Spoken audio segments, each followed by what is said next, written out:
ఎటువంటి ప్రతిఫలాన్ని ఆశించకుండా మంచి పనికి తమ చేతనైనంత సహాయం చేసే వారే గొప్పవారు.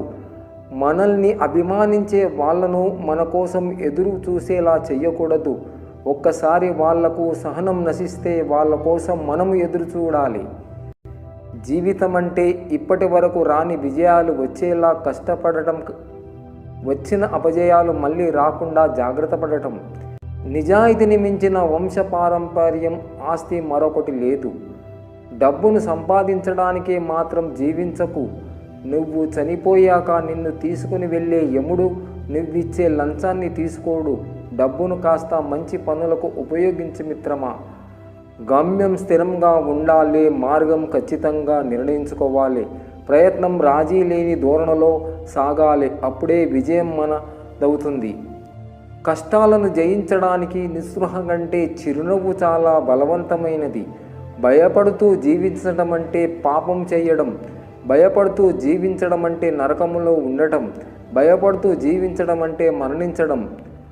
ఆశ మనిషిని బ్రతికిస్తుంది. ఇష్టం మనిషిని ఏదైనా చేయిస్తుంది.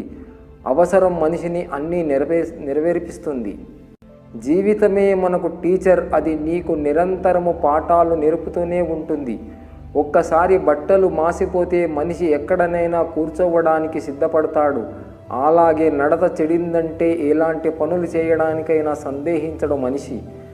గెలుపు కన్నా ఓటమి నుండి పాఠాలు నేర్పుతుంది. అది మిమ్మల్ని మరింత దృఢంగా చేస్తుంది. ప్రపంచంలో ఏ మనిషి అయినా సంతోషాన్ని కోరుకుంటాడు తప్ప దుఃఖాన్ని కోరుకోడు.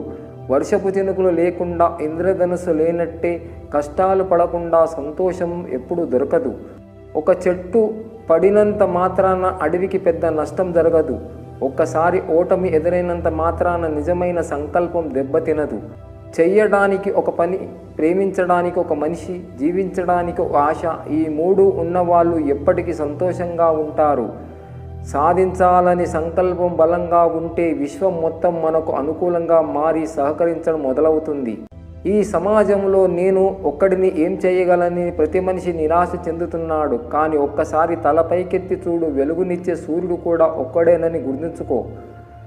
అడుగడుగున ఆకాశవాదులు, అవసరం కోసం నటించే మనుషులు చూశాక లోకం పోకడ తెలియని బాల్యపు జీవితమే ఆనందంగా అనిపిస్తుంది.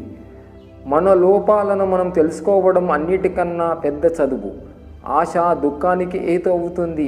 ఆశ నుండి విముక్తి పొందిన దుఃఖం అంతమవుతుంది. నీ శత్రువు మాట విను, ఎందుకంటే నీలోని లోపాలు, తప్పులు అందరికన్నా బాగా తెలిసేది నీ శత్రువుకే.